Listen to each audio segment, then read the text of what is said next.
Hello and welcome to Just Bricks for another week, brought to you by Kick It Forward and the Sporting News Australia. We have a very special guest this week coming up on the program. Derek Fisher, the five-time NBA champion and Lakers favourite, is joining the podcast. He's in Southeast Asia promoting the game, Giorgio, so it's a big get. I thought for a moment I was your special guest, but Derek Fisher. You're special. That counts. You're special. We have guest. We have guests. We definitely have a guest. One of the guests of all time.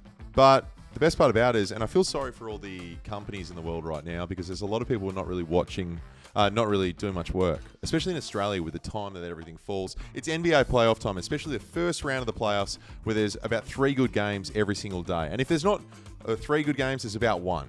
We've been pretty blessed early this time. Pour one out for the companies. Yeah, they have it so tough. Let's start with some of the highlights this week. On the same day, we had a massive game between Denver and the Lakers, and then also New York and Philly. Both came down to the wire. Both had game winners in them, more so Denver. I had a couple things to point out from it so far. Okay, we'll get to the brothers, Jokic's brothers, in a second. If you're the Lakers, you got to be upset, because that's your time to steal home court advantage. You got it. LeBron and AD played as good as they possibly could play. They're up by close to 20 points, and they still lose it. And they blew it. Jamal Murray with the insane shot. What's the deal with AD in the press conference saying like Jamal Murray made a shot and then just walking out? I guess the funniest bit was he fell into the Denver bench as time expired. So not only did they pile on Murray, but they inadvertently piled on AD. So that's the first time I've ever seen a pile on inadvertently on the wrong guy. He's like half a foot away from the Nuggets guys, just like, yeah. A couple of things to take away from that game. I think the sideline announcer, that is my most hated thing in NBA, is when it's a really good game. They go to the sideline announcer after a timeout. They speak for 30 seconds, maybe a minute and a half, because this is their time to shine. Meanwhile, there's 2 of the best buckets also being made while they're still talking about how, how the coach has said that defense is really important. It's like, no fucking shit. Can we just go back to the game? And sometimes they'll minimize the game into an eighth of just the screen. For no reason. Oh, let me just get my binoculars out. It was a massive game. One thing I wanted to point out, there was the brothers of Nikola Jokic. They've been renowned of being just like these scary Serbian men that attend their brothers' games. Now, they're about closer to 40, but you know when you have a movie that involves Eastern Europe, these are the guys. They're 6'6" and 6'9". They're kind of like strong, but like they're not going to weightlifting tournaments. They're going to powerlifting tournaments. They're gigantic. They've got tattoos all over their body. And they're always like very close to the court, so much so whenever there's been an on-court ordeal, it almost looks like they're going to jump the first couple rows and attack those on court. Well, there was an altercation in game 2, and it shows, I believe, the older Jokic, Nemanja, punching a Lakers fan in the face. Yeah, I'm not sure what was said. Has that been released? What was said? No, it doesn't show what's said. It just shows like the altercation. I assume they're having a scuffle. I assume they're pretty fired up. You know what they look like? What? Your classic henchmen. They look like henchmen. Picture henchmen. That's the Jokic brothers. It's interesting that Jokic, if he didn't find basketball, he had a life of being a henchman or riding horses. Yeah. The 2 of them. Interesting to see what happens with that though, because they might not be allowed at the rest of the games. I think there was a brief period where they weren't allowed it, or they didn't really attend Nuggets games for a bit until they sort of calmed down and got into their late 30s. But that's one to watch. That series has been so fun already. The other one I wanted to point out was Hartenstein from... Hartenstein, rather. He's German-American, but he's had one of the weirdest paths to the NBA I think I've seen. Like he was highly touted. He played German basketball as a junior, won like the national championship in the junior Bundesliga. Then signed with a professional team, a Lithuanian team, I believe, or an Eastern European team. Stayed there for a bit, eventually got drafted, a bit of a later draft pick, bounced around the NBA before signing a 2-year deal with the Knicks, and then all of a sudden now he's producing in front of the biggest stage in huge games. He's an offensive rebound to dig out to dish out to DiVincenzo, and the dying minutes is what basically won the game. I just wanted a little shout out. I love it when you see Journeyman make a name for himself. He's normally played like backup center role, but from a like fantasy point of view, whenever he's the backup center and the main center is out, he's just one of those like he'll 10 or 10 enormous producers that becomes like a top 20 player that you just jump on immediately. Also in my all henchman team. Oh, yeah, top 5 henchman. Yeah. He actually on Dante DiVincenzo's winner, he got the 6th ever Mike Breen double bang. Really? Yes, so he got a double bang from Mike Breen. I did hear the double bang, but where are the other ones? Like, has he ever done a triple bang? No, Jesus Christ, no, that'd have to be. I think I've heard a couple triple bangs. Growing up. What does that mean? Too close to your parents' bedroom. Oh, okay. Sorry, they divorced. Wrong pod. Should we go to some Australian watch? Yes. So there's 6 Australians left playing in the NBA in the postseason. We have Paddy Mills, bit of a DNP right now. Josh Giddey, he struggled a little bit in game 1, but ended up playing about 19 minutes. But then wasn't really used at the end of the game. Maybe first just ever matchups playoffs for Giddey, right? I mean, he's but they're a very young bit of team. nerves. It's not just him. The whole team's young. Then the other one's Dante Exum, 6 minutes for Dallas as they tied the ledger. 14 minutes for Josh Green. He seems like someone who's actually going to play deep into the Mavericks postseason. He had 7 rebounds today. And Iron Eagle. Now, normally there's basketball background in AFL. But well done, Iron Eagle. The famous commentator for the NBA. He's calling out Aussie rules background. Josh Green played Australian rules football as a youngster, and you could see it in the way he plays out there, the way he throws his body around, and the relentless nature. I did not know that about him, but yeah, I can definitely see the physicality, the intensity. Do you reckon they can? Maybe. No, he rebounds pretty hard. He had those I don't reckon they're that. I don't reckon they're that into AFL that they can see similar. I don't know. Yeah, that's a plot twist. Normally it's a basketball background. Yeah, changing it up. Just before we move on to hot takes with Chicken Treat, I just want to get your MVP favourite for the season so far. Oh, I mean the 3 finalists being Shai, Jokic, and Doncic. You can really mount an argument for all 3. It's like, Shai's carried a team to top of the West, OKC. Doncic, Jokic just puts up absurd numbers. Doncic led the average like 36 points. I don't know. I can never go past Jokic, I think. Yeah, I think it's Jokic for me as well. Let's get to some hot takes brought to you by Chicken Treat and their new Frank's Red Hot Thick Sauce range. Feeling hot, hot, hot. Okay, we've already sort of touched on the Australians competing so far. There's 6 of them. Who do you think out of the Australians will go the furthest in the NBA playoffs? It has to be Josh Giddey, right? Like, I don't see OKC going down to the Pelicans, although Pelicans might get Zion back if they can make it to Game 5. And, I mean, Pelicans only lost by 2. Obviously, Dyson Daniels is on that Pelicans team. He only saw 3 minutes today, but you think Josh Giddey. Otherwise, maybe Josh Green on the Mavericks if Luka and Kyrie can get it together and get past. This is hot takes, Georgia. I want to keep it succinct. So you're saying Josh Giddey. I'm going to go Josh Giddey as well, unless, of course, Dallas and Doncic pull something together. Okay, number 2. What is the best Team USA team ever assembled? Current one.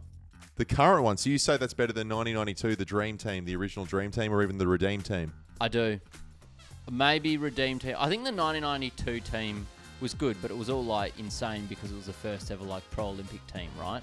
I think the current one is just stacked. I'm probably going to argue, I think 1992 just because they were all guys in the peak of their powers. They were all the best players in the world, whereas it's a bit of a throwback now, I suppose. People just past their prime, like LeBrons and Kawhis and...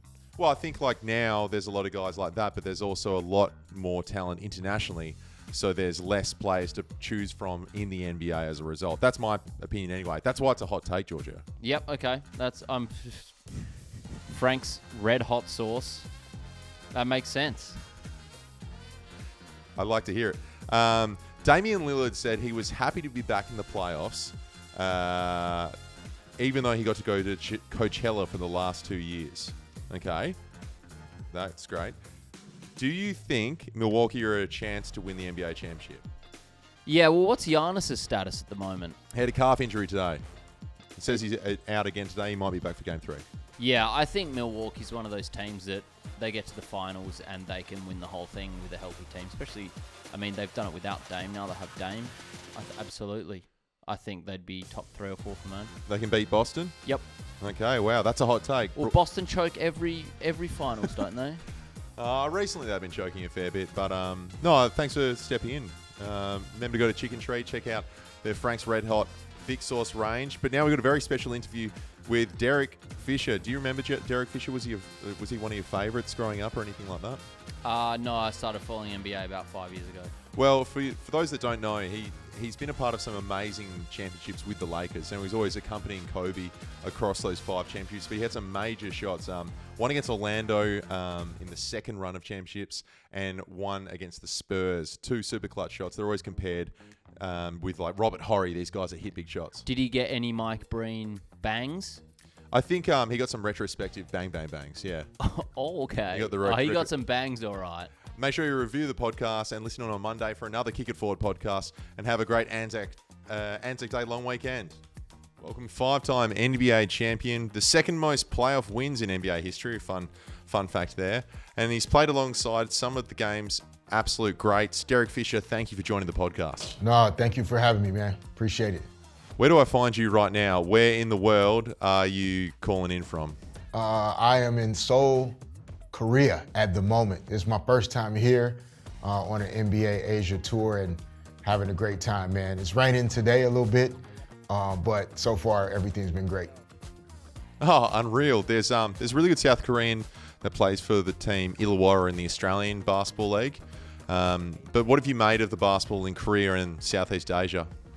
Yeah, I've heard of the young man you just mentioned, and you know, he's had some great opportunities. I'm sure he's playing well there. The passion for basketball, and like you said, in Southeast Asia is as high as it's ever been, and it's consistently been high. And I think more opportunities, and I hope that there are more opportunities for young boys and girls, you know, from this part of our world that can be rewarded for that passion and love that is there for the game of basketball. And, you know, that's part of the reason why I'm here. Was able to participate in a coaches clinic in Manila, Philippines as well. Just trying to help grow the game, you know, for coaches and players all over the world.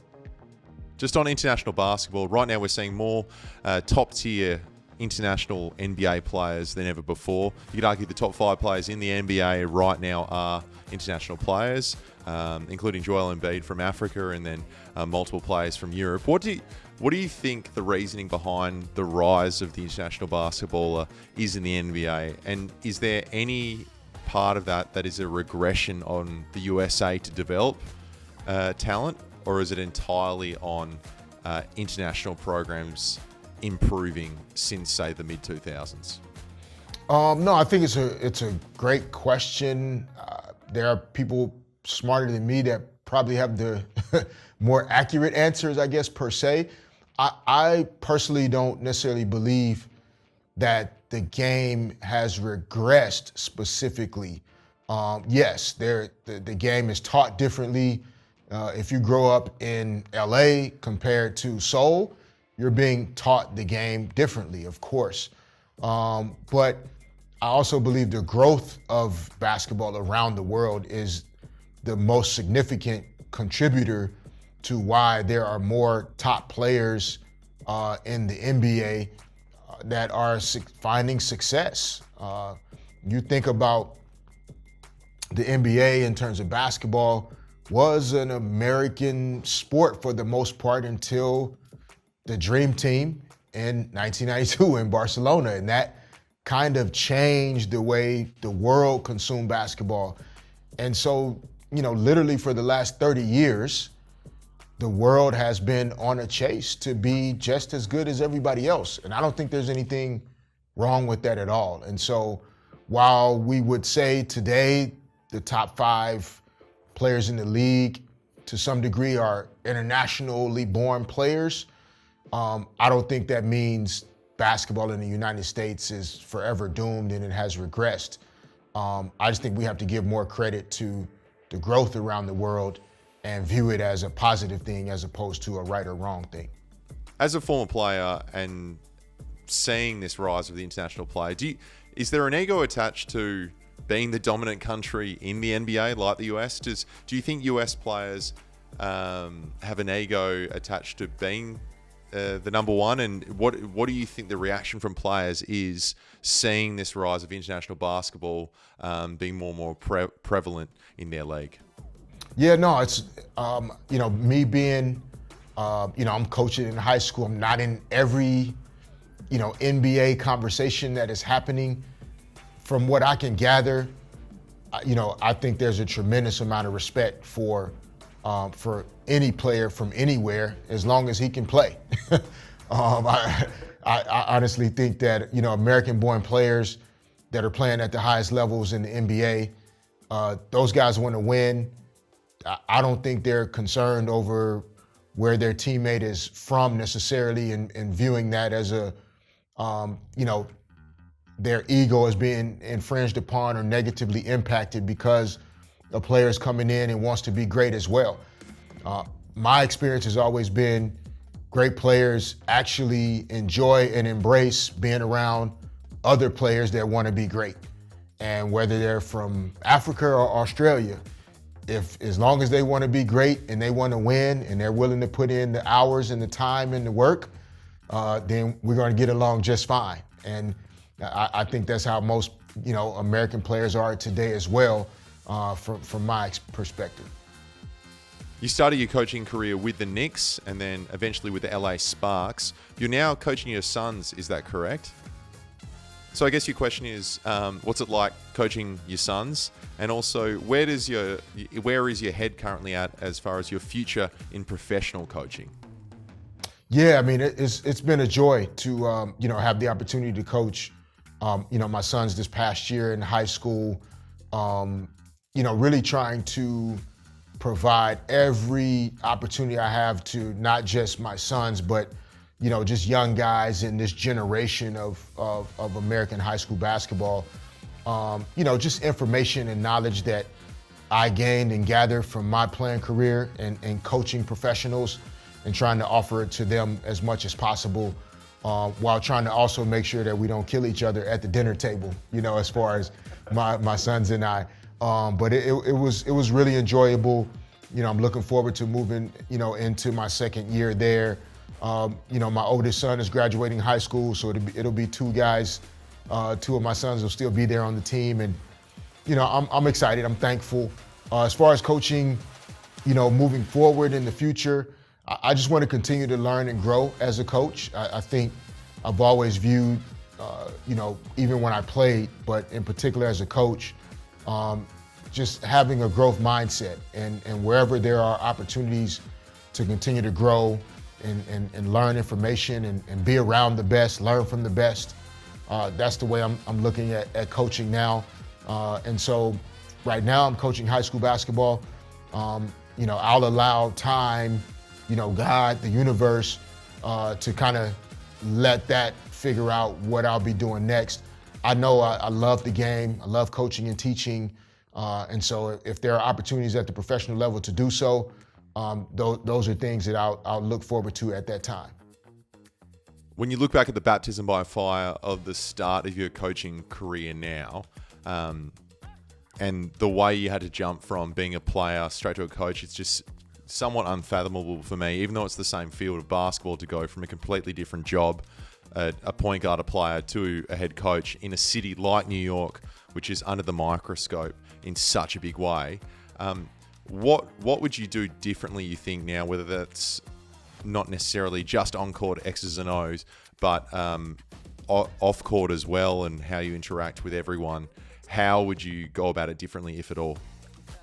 Yeah, I mean, I think in hindsight, like you said, like it is a difficult transition to make, and there are still things, even now, a decade later, that I'm still learning intentionally. And I've always approached coaching from that perspective of, I don't have all the answers and have never pretended to have all the answers. And so, I think in hindsight, I think the relationships that you can directly build with your players is probably the most important aspect of coaching. The X's and O's, the strategy, the tactical parts, that's a collaborative effort that you should be kind of going through with your coaching staff and other coaching support and resources that, you can get that almost anywhere. But if you are one of the rare coaches that have that gift and that ability to really build genuine relationships with your players, in hindsight, that's the thing that I feel like took me the longest to connect to. Going from being a player and being in the locker room to being a coach, I've struggled for years understanding how do you break that barrier. And ultimately it's just basically two people getting to know each other. And as a coach, you have to want to get to know your players at a really high level, and that's something that I'm continuing to work on every single day. But you've coached in the NBA, the WNBA, now high school boys. Is it the same, that what you've learned about coaching, regardless of the level and the league? Yes. Yeah. That is the one consistent and transcendent aspect of coaching that I think matters more than anything. I believe there are some things that, from a basketball perspective, some things will work, in the NBA, the WNBA, and high school, right? You have to communicate on defense. You have to have good spacing. You have to share the ball. Like there are consistencies you could talk about all day there, but some things don't work. You can't use the exact same strategies at all three levels. But the one part that you have to do in order to be successful at the pro level, men, women, high school level, grassroots, you have to be able to care and about your players, serve your players, but really build relationships that help them understand you're in this for them and with them. It's not an easy thing to do. I think in particular with young players and just a new generation of players, but it's something that the great coaches, they do the best, and that's something that we all have to continue to learn. Let's talk about your time at the Sparks in the WNBA. It started really, really strong in LA. Australians have a really love-hate relationship with Liz Cambridge. I think a lot of us deep down really just want her to see her playing her best basketball for Australia and without the off-field controversies. You had her in 2022 when sort of the wheels were falling off completely off the wagon after the great Olympic ordeal. What did you make as a head coach of Liz? Because that's a relationship that the public, despite all the media coverage, aren't really privy to. Yeah, no, I think the point you make is spot on. Liz, during the time I got a chance to work with her, she really is a really amazing human being. Like she is someone that you want to do well. Like you said, you want to see the best of her from a basketball perspective. But just like any human being, whether he or she plays basketball or does other things in life, when there are things that as a person you're still navigating and trying to figure out for yourself, it is hard to be the best version of yourself on the court or in your profession or, at your craft. And so, I think Liz, admittedly at times, is a person that wants to continue to get better. I know she wanted to work on specific things that would allow her to play her best basketball. But like many of us, that's not something that it just happens because you say you want it to happen, or even if you're doing some work at it. It takes time. And so ultimately, basketball is only one part of someone's identity, Liz included. And so the main thing is, however long she's able to play basketball, and for at whatever level, you just want her to be happy and you want her to be fulfilled as a person. And, you want the best for her. And that's the way I've always viewed, my time working with Liz, and then even in following her journey up to now. Just one more WNBA question before we turn to the NBA. I know you're very busy. Caitlin Clark taken with the number 1 pick in the WNBA draft. We've seen the amount of attention she got through her final NCAA season. Do you think the WNBA has enough support for a player like her, a star like her, to nurture her stardom and give her the best platform possible? Is it still the WNBA? Yeah, I think, any great sports league, the sustainability of it is directly tied to the greatness and excellence of the players that are in it. You track the history of the NBA, things significantly changed as certain players came into the league. And then as they came into the league and then sustained their elite and excellent level of play, the league was able to grow. More fans wanted to watch, more people wanted to support because of the play on the court, not us just talking about wanting it to grow. And so I think that movement has been happening slowly over the last few years. I would argue that the pandemic was somewhat disruptive to a young and upcoming business like the WNBA. It's still in a very early phase when you compare it to some of our other major sports. And so as everyone continues to kind of move away from the more burdensome parts of the pandemic, I think the time couldn't be more better for a transcendent young star to come into the WNBA, similar to the transcendent young star that came into the NBA in Victor Wembanyama. Those things ignite fan bases, it ignites media partners, it ignites sponsors in a way that it's not just because we say we wanted to, it's because of how great the player is. And Caitlin Clark looks like she has the potential to not just change the bottom line on the business side, but she's a really good basketball player as well. And that's ultimately the most sustainable part that is needed, that she can play great basketball for the next 5, 10, 15, 20 years, and be someone that we can point to as a real, a needle mover in women's basketball and for the WNBA. I saw what you recently said about the Lakers potentially upsetting the Nuggets in the playoffs in the first round. What makes you think they're better placed this year compared to last year to pull off an upset and end the Nuggets from the position they're in?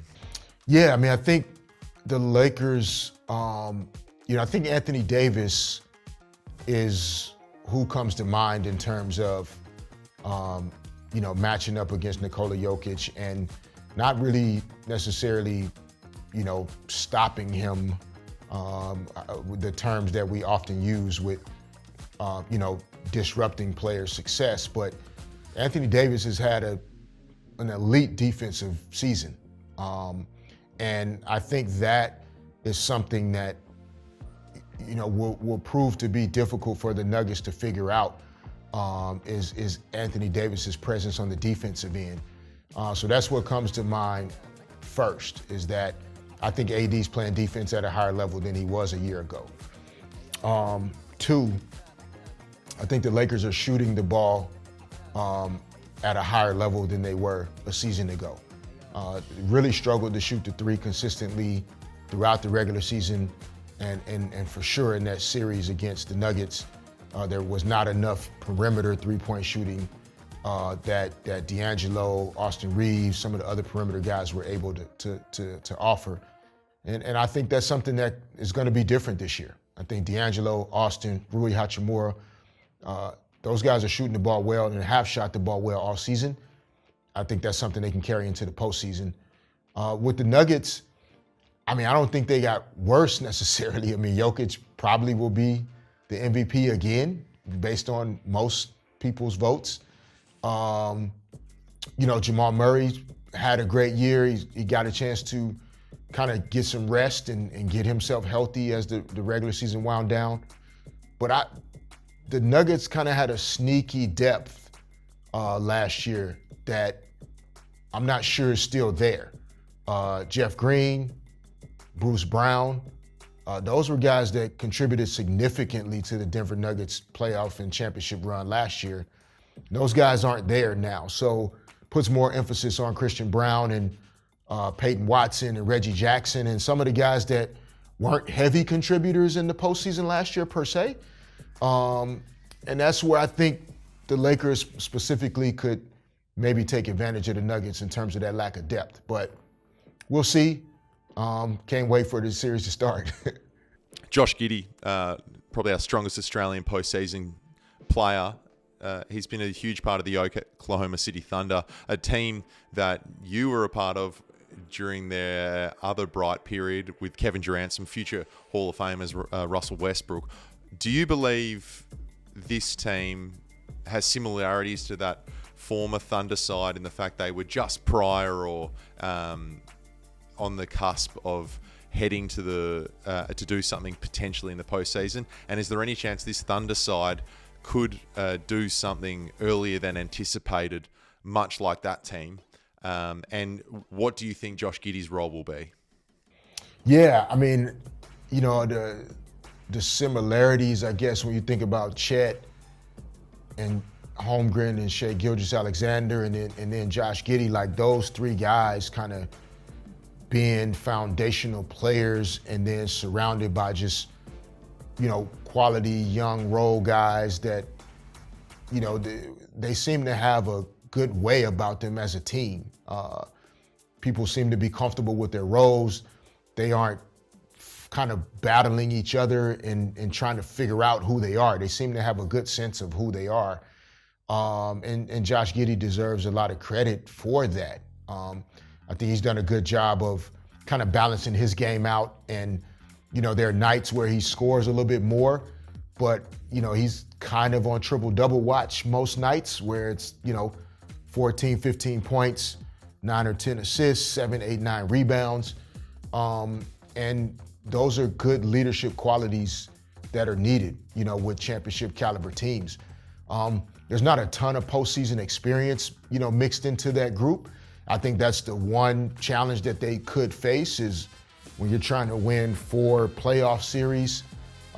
It's important to have some people that have been through it before that can help on the court, of course, in terms of, you know, understanding some things that need to be done on the court, but also just in the locker room and helping keep the right mindset and perspective as you go through the ups and downs of a playoff series. But it's been fun to watch. I personally, if I had a vote, Shai Gilgeous-Alexander would be my MVP. But, you know, Josh Giddey, you know, I think, you know, he quietly has had just a really good season.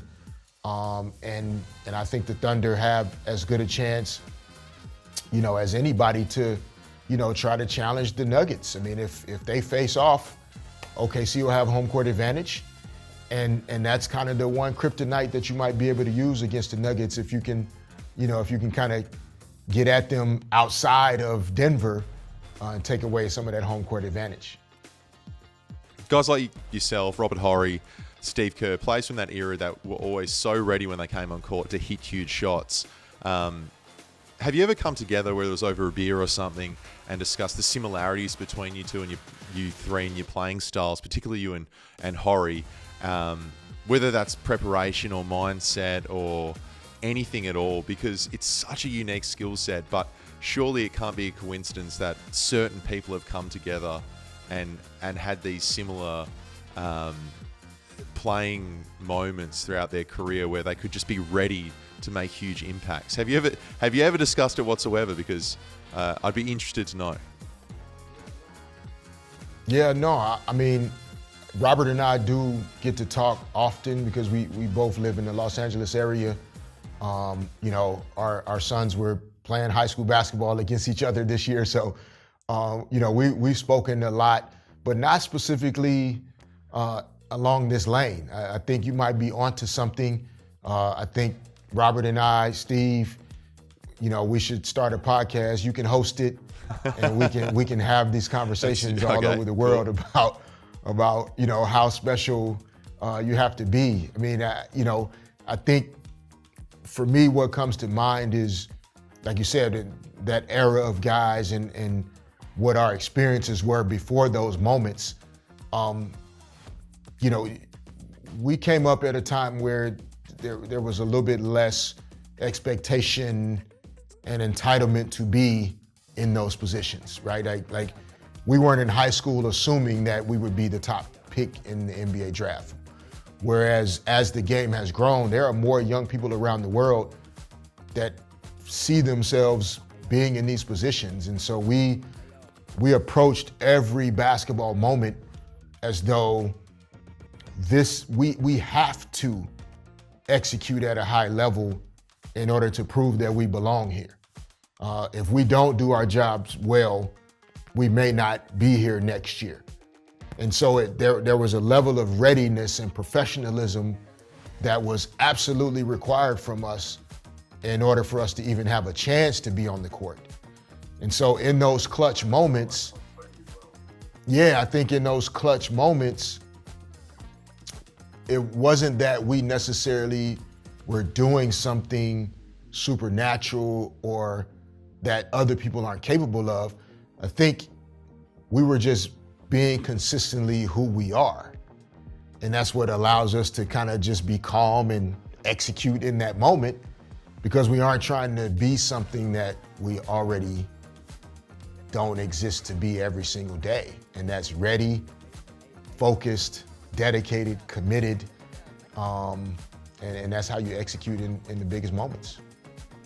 You played alongside one of the all-time greats, Kobe Bryant. It'd be remiss of me not to ask one question about him. You're coaching now. What is one thing you've taken from the period where you played with Kobe, which you tried to instill in the guys you coach today?